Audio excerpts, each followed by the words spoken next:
In the old school companies, you would hire a consultant to tell you what to do. Well, that's gone today because the market is changing too fast.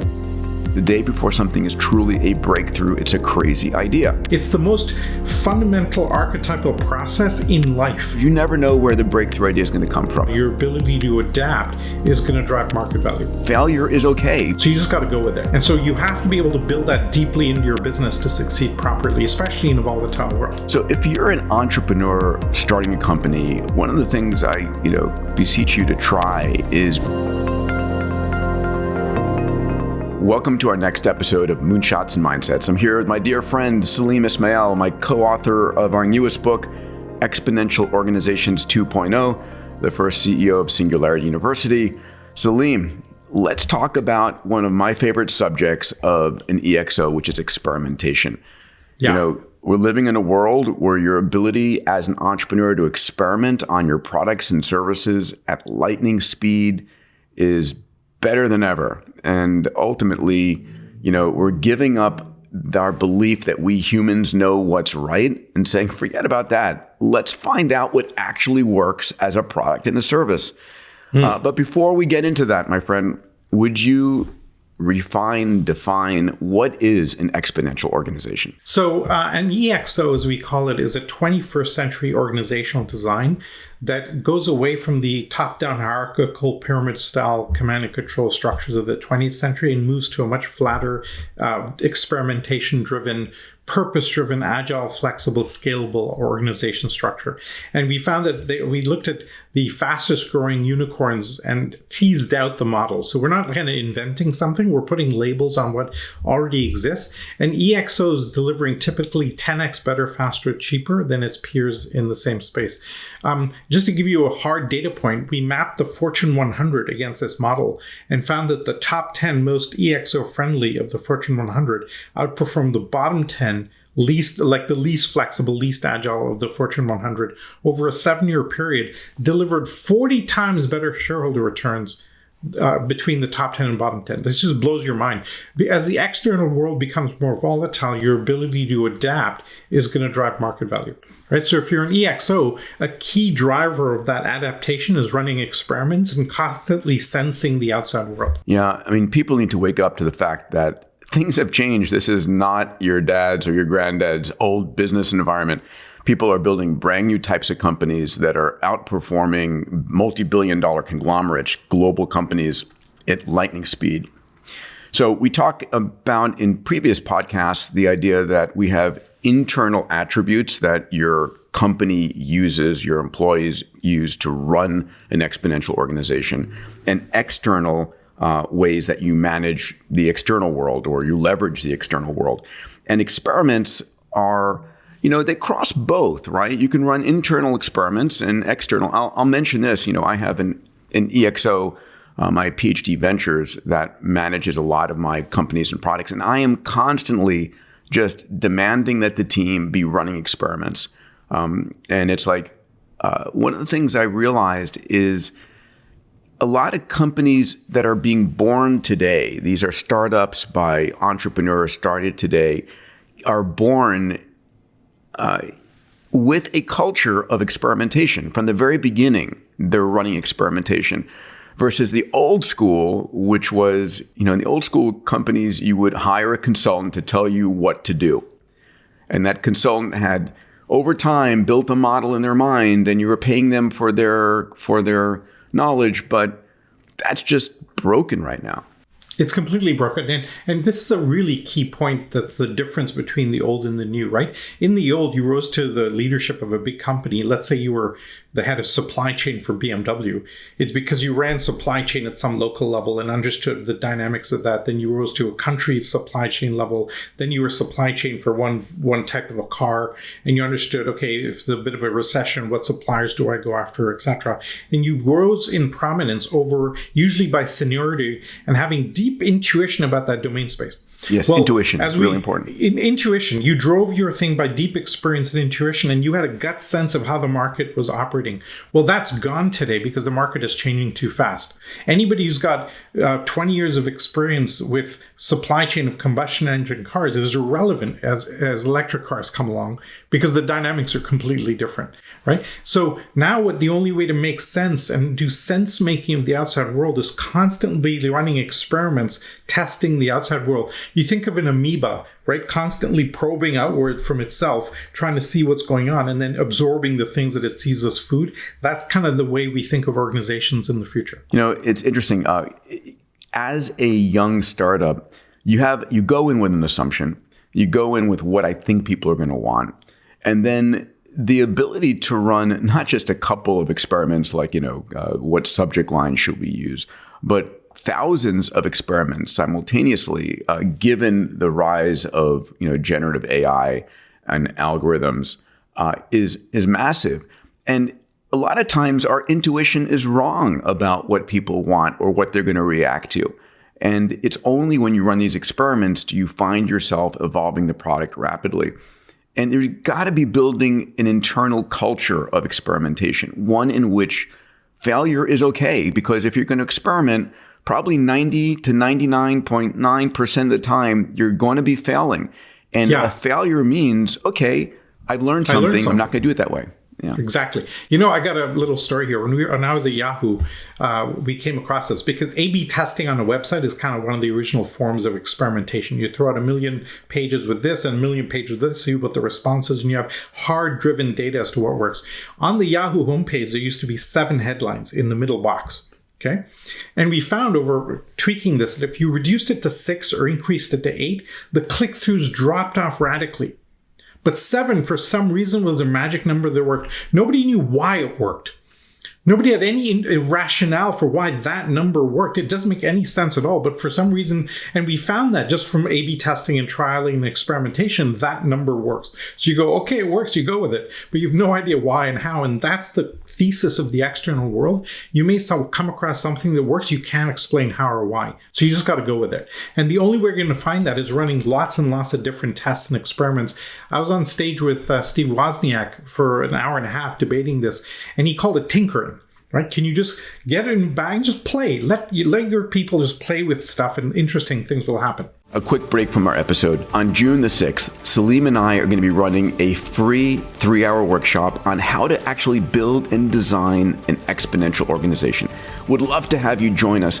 If you join us on June the 6th, first of all, you'll get free access to the book, Exponential Organizations 2.0, access to an AI that we've built that allows you to query the book and helps you design your exponential organization. It's June the 6th. It's 3 hours. It's free. We've never done this before.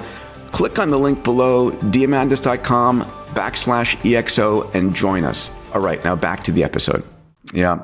And, it's a lot for larger companies that are trying to figure out where they go next, right? Your products and services are stayed and you're trying to design, what do you do? I remember in my book, Bold, we wrote about something called a 5-5-5 plan, which was a form of experimentation. Now, if you have 1,000 employees, imagine forming groups of 5, and you say to them, listen, over the next 5 days, we want you to, in your group of 5, which, by the way, diversity in the group, like having an engineer and a scientist and an executive assistant, like different groups. It's not all engineering or not all marketing. We're going to give you a $500 budget. We want you to go and experiment out there with designing a new product or service. It works really well in the digital world, right? And if you get hundreds of ideas and they're experimented on, then you find a signal in the noise, like, this idea that we didn't expect. And if you're running a 5-5-5 experiment, it's really important to incentivize people to try crazy ideas, right? One of the things I like to say is the day before something is truly a breakthrough, it's a crazy idea, right? If it wasn't a crazy idea yesterday, then it wouldn't be a breakthrough today. It would be an incremental improvement. And so if, in fact, breakthroughs require experimenting with crazy ideas, when I'm in the boardroom or I'm on stage like you are, I say, where's your crazy idea department inside your company? If you don't have one, if you don't allow your team to play with crazy ideas, you're stuck on incrementalism. Amazon, in fact, actually measures this down to that level. They've asked for every team inside Amazon, you're asked, how many experiments did you run this quarter? How many succeeded? How many failed? If you're not running enough experiments and not enough are failing, your bonus gets dinged. Right? Because you're constantly pushing the learning of the organization as a whole. Not by accident is Amazon one of the biggest companies in the world.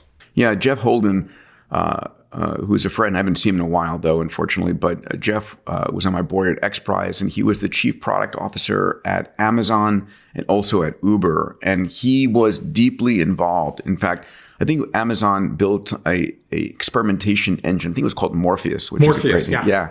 And they were exactly doing that. It was like they were running thousands of experiments. I remember Jeff Bezos, I quoted him, said, the success of Amazon is a function of the number of experiments we run per year, per month, per day. And because we actually, as humans, are biased, but we don't know what works until you try it, until you try with check writers out there. So if we lift up a level, this gives the rationale for this, I think, very powerfully, because the external world today is so volatile and so unclear as to what's coming. We have 20 Gutenberg moments. You call them asteroid impacts. We've got pandemics. We've got bank closures. We've got geopolitical risk at a kind of a crazy level. The only way, in the past, your senior executives, based on their intuition, would go off and hunker down and come up with a strategy.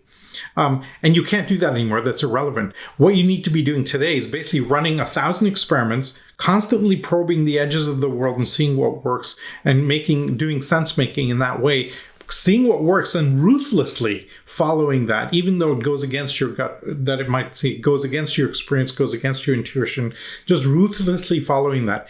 Eric Ries talks about this as a startup being an experiment looking for a business model, right? That's a startup. And so you just got to run tons of experiments. And you look at the biggest companies in the world, all of them started with tinkering. Okay, Larry and Sergey playing with algorithms, and Steve Jobs and Wozniak tinkering with a computer, playing around with Facebook groups. All of them started as little companies that experimented a lot and iterated like hell. And sometimes your intuition, like you said, is wrong. So when Jeff Holden was telling me about at Amazon when Prime was first proposed, the idea of free shipping for people, it was thought of as a crazy idea. And Bezos said, let's try it. And of course, Amazon Prime is now driving, a huge double-digit majority of their revenues and their profits. It's incredible when people come across those things. In hindsight, it looks so obvious. Right? And at the time, it looked like a crazy idea, just as you talk about. And you won't find them unless you have that culture. What I think is one of the most powerful developments today is with the rise of ChatGPT and AutoGPT and some of the generative AI capabilities, we can now train AIs to run those experiments and even conceive of those experiments. So you should be kind of going, hey, AI, go run 1,000 experiments on this domain and figure out what works. Yeah, we're getting there very quickly. And one of the companies out there that's one of probably the great experimenting companies of our lifetime is Google, right? And Google not only experiments at the tiny level of bits on a sort of pixels on a page. They built something called Google X. When Google went to Alphabet, it became known as X. And Astro Teller runs that, and he's been on my stage now a number of times, a good friend and a brilliant individual. And he talks about the importance of rapid experimentation with companies. So Google X, I'll call it for the moment, versus X, has built and experimented with thousands of companies. And you wouldn't know that because it's kept somewhat internally secret. I asked him, why do you keep all the companies you're experimenting with secret? And he said, because we kill so many of them so rapidly, we don't want to have on the front page of the news in San Jose, Google fails another company, right? It looks like we're doing poorly, but the idea of starting an experiment and failing it quickly is critical, because if you have a startup, and a startup can be a single person spending their afternoons or weekends or a small team, and you have a thesis for what you're going to create, but after a period of time, you realize it's not working. The worst thing you want to do is keep spending your time and your money on that. So the best thing you can do is kill it quickly and then recycle those individuals into another idea. And make sure you trap the learning. I may have some small part to play in this, Peter. In 2010, we had a Singularity event, and Larry Page was there. Remember, he came and spoke at the closing ceremonies. I remember and that. he grabbed me at the reception afterwards, and he said, "Hey, your Brickhouse unit at Yahoo is really great. Should I do that at Google?" Right. And I said, no. I said, don't do it, because Yahoo used our innovation unit as a PR exercise to show the world that we're really cool, which put a massive spotlight on us, which meant we couldn't fail. Right. I said, keep it stealth and point it into adjacent areas. And now, obviously lots of his own thinking, but then that essentially is Google X, where they keep it stealth. You have to be able to fail elegantly and take the learnings. The thing that I remember that was the most powerful from your conversations with Astro was that when they do a project at X, they will say, what are the 10 reasons that this might fail? Let's pick them. Go ahead, tell that story. It's a really important heuristic. It's called a pre-mortem. So we all know what a post-mortem is. Like after a project has failed, or product or service or company, you look back and say, okay, why did it fail?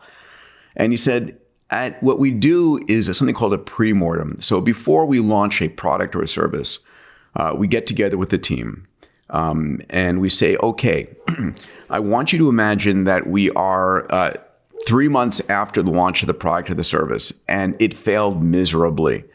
And you know why it failed. Write down on a piece of paper the reason that this product failed. And they collect all of those, and then they discuss them. And sometimes they find actually great reasons why this is going to fail, but no one felt permission to share their idea. So anyway, that's for me. These ideas of a pre-mortem are super powerful. What I loved about that approach was they take the biggest reasons why it might fail, and they test those first.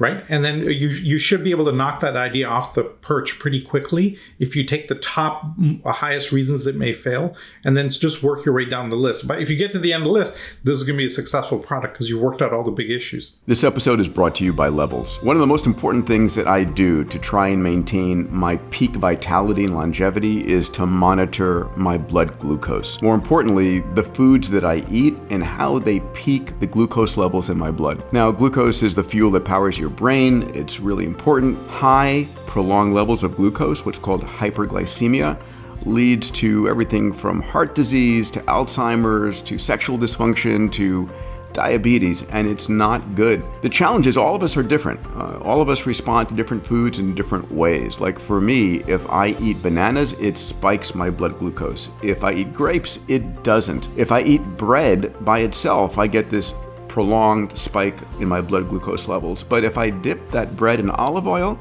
it blunts it. And these are things that I've learned from wearing a continuous glucose monitor and using the Levels app. So Levels is a company that helps you in analyzing what's going on in your body. It's continuous monitoring 24/7. I wear it all the time. It really helps me to stay on top of the food I eat, remain conscious of the food that I eat, and to understand which foods affect me based upon my physiology and my genetics. You know, on this podcast, I only recommend products and services that I use not only for myself, but my friends and my family, that I think are high quality and safe and really impact a person's life. So check it out, levels.link/Peter. We give you 2 additional months of membership, and it's something that I think everyone should be doing. Eventually, this stuff is going to be in your body, on your body, part of our future of medicine. Today, it's a product that I think I'm going to be using for the years ahead and hope you'll consider as well. I mean, there's so many other things that have changed in the world that allow us to do rapid experimentation, basically being able to launch a website product even before it exists, or go out with Google search terms and see whether people will search on your term. Or you can describe an offering, get people to the credit card page where they would click to buy and say, I'm sorry, this product is not available right now, but if it becomes available, we'll let you know. Thank you for your willingness to buy. I mean, you can run virtualized experiments on virtualized products and get the data to the point where, I'm pretty clear this is going to function. We talked about this in the last episode a bit, but it's worth restating Kickstarter. Yes, I love Kickstarter. Crowdfunding means that for the first time in the history of business, you can get market validation for a product before you build a product. Right? That's just unbelievably powerful to getting an idea out to market, especially for consumer-facing products. And I think this is where this entire, even think about the idea that the evolution itself operates on an experimentation basis, right? We throw out gene mutations and you see what works, and those survive by natural selection. It's the most fundamental archetypal process in life. And so you have to be able to build that deeply into your business to succeed properly, especially in a volatile world. So if you're an entrepreneur starting a company or you're in a company and you're managing a team, one of the things I beseech you to try is building a culture of experimentation that constantly be describing experiments that you're going to run, what you're looking for as the answer, and then run those experiments. And at a minimum, it's the subject line of the emails you're sending out. At a maximum, it's like, let's come up with 10 variations of the business and try an MVP in some of those and see what actually works. MVP, for those unfamiliar, is from Lean Startup. What's the minimum viable product, right? What's the smallest set of features that get it out there and allow you to test and iterate? When we were building products at Yahoo, Peter, I remember we brought Katerina Fake to come in. She was the founder of Flickr. And she would say to the teams, okay, great, you're building this product with 20 features. Fabulous. It's going to take you 2 years. Give me the 2 features that are going to have it succeed. Which are the 2 out of the 20? They'd go, this and this. She'd go, great, build those 2. Show me that the product succeeds at all, and then iterate and add the others rest. Don't wait till you've built 20 features before you get out there. You may fail. So that's essentially the birth of that entire idea of MVP. Critical idea. You take the smallest feature footprint, get it out there, and iterate very, very fast. Yeah. I mean, what you're battling as an EXO is what I'd call the tyranny of confidence. Like, you know what the right answer is, and the reality is you don't. And you've got to be running these experiments. And it's easy for a startup, especially at T equals 0 in the culture, for you as the founder or founders to say, just, every time you're meeting, it's like, what's the experiments we're running? What are the variations we're running? What's the data we're collecting? And just getting into that mindset of rapid experimentation. If you're a large company, and you're dealing with the tyranny of confidence, the tyranny of seniority, which is a problem. It's a huge issue. I love that phrasing, tyranny of confidence. You know what solves that is the dedication to the MTP. Right? If you're really trying to solve that problem, okay, it doesn't matter how many times you fail. It doesn't matter. You just keep plugging away at it because you're so emotionally excited and connected to the problem space. So let's talk about experimentation in large companies. I mentioned the idea of a large company running these 5-5-5 experiments. It's unleashing. You never know. And one of the important things here is you never know where the breakthrough idea is going to come from. You think it's going to come from your head of engineering or but it could be the person in literally the production in the mailroom or the executive assistant who happened to put 2 or 2 together. It's typically, again, a crazy idea. It's not coming from your normal sources. So how do you tap into the wealth of knowledge inside your organization? This is the hardest thing for big companies to adopt because big companies don't tolerate failure. Right? It's what we call a CLM, a career limiting move. You fail, you're done. Right? That's the basic ethos. So people keep it safe and they never test and experiment. And this is the hardest cultural paradigm to shift. That's why you have to build a company as an EXO to start, or start EXOs at the edge in order to do this. You have to, and you can turn it into a game. You know what Adobe did that was really successful? They gave every employee a red box, a shoe box, with startup instructions and $1,000 check. And they said, if your manager won't let you build some feature or some product that you think was worth building, here's $1,000, go build it. Go hire some developers in Estonia or India or wherever and start building that. So people got together, pooled their red boxes, got together 10, 20, 30 grand and started building features.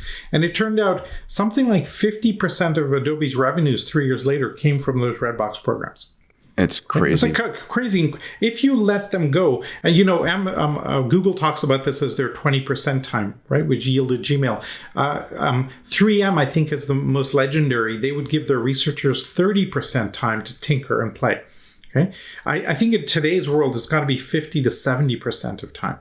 Like, let people just play around, and you'll find those results are where things work. One of the other places you can go to get great ideas that you might not think about is not inside your organization, but it's the community out there, right? It's your customers and people who love what you do and what you stand for. Well, this is where community and crowd are so critical as elements, right? If you can run experiments in the community, it gives you a free place to test things, and then you bring them in. And, you've given an example before of actually going out to community and saying, what features should we add? What products should we create? Yeah, this is Chris Anderson doing DIY drones did this. You've got 300,000 people that are drones enthusiasts. When they want a product, they just go, what do you guys want? And they go, oh, we want a DIY kit. Great. That drives your product development.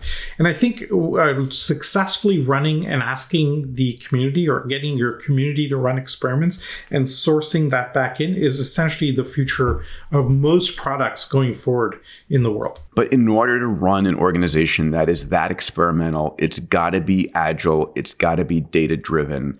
You have to be able to actually collect the information, measure it, and make decisions based upon the data. There's some critical cultural prerequisites, right? You have to have the culture allowing failure. You have to have an MTP, by the way. So, and you have to, the third one you really need, we'll talk about this in another episode, is autonomy.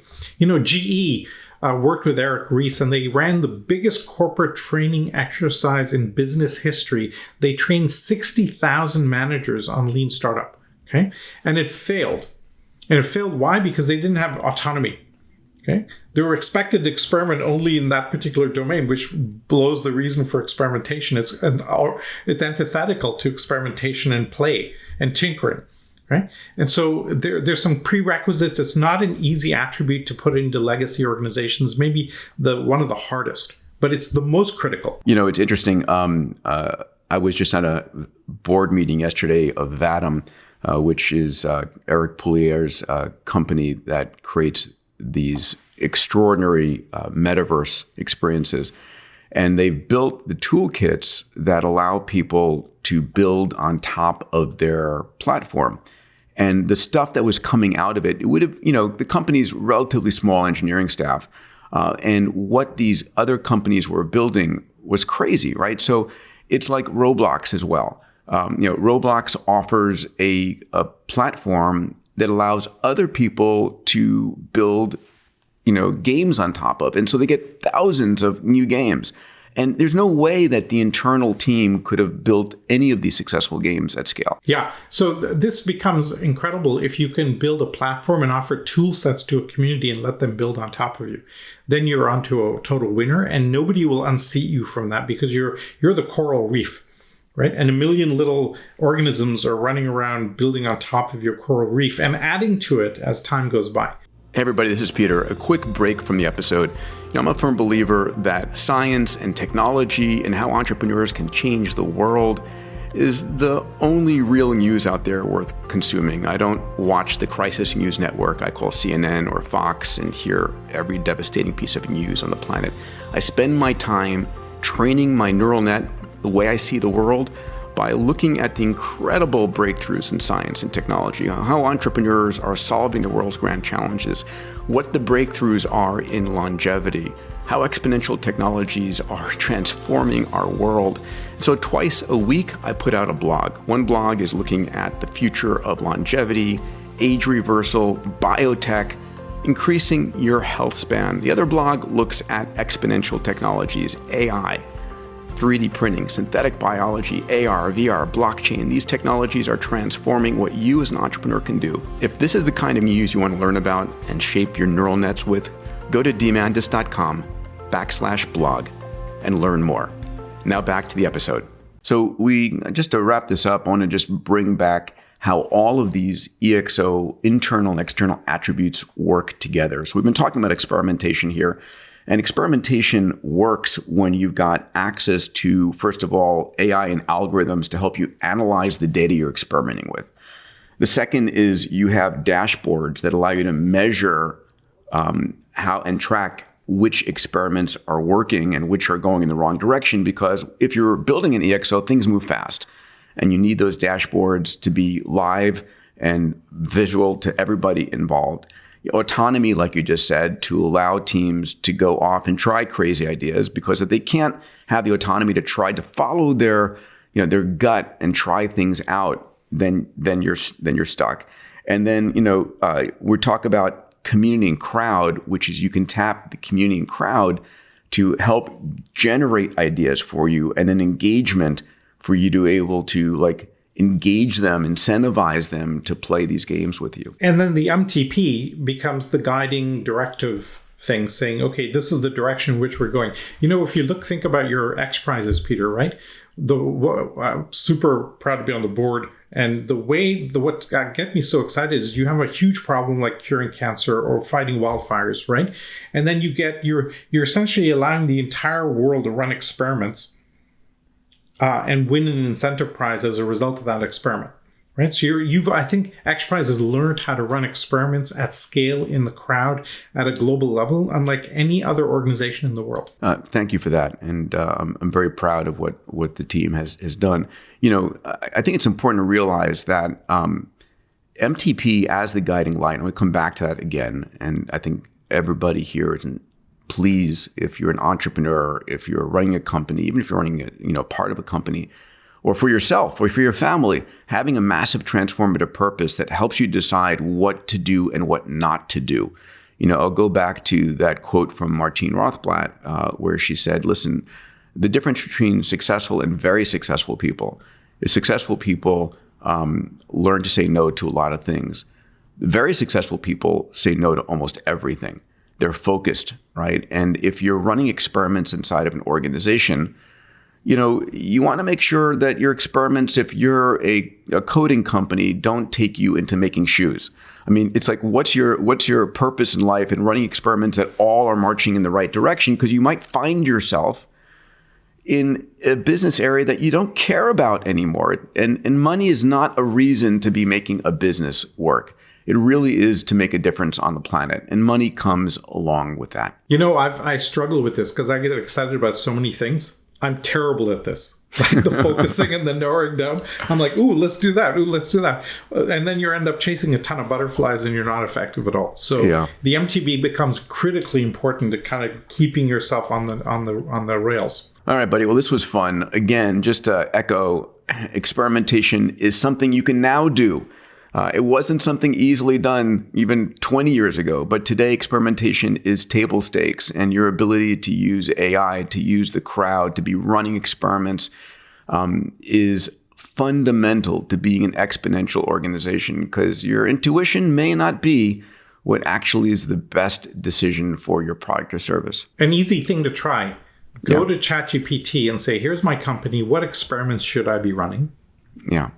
Amazing. And just run some iterative queries on that. You'll find some amazing things to test and try out: pricing models, customer interaction, behavior changes, et cetera, et cetera. All right, pal. Good to have this conversation. Great conversation. Excited for Exponential Organizations 2.0 to make a difference in the world. It's a big experiment. It is.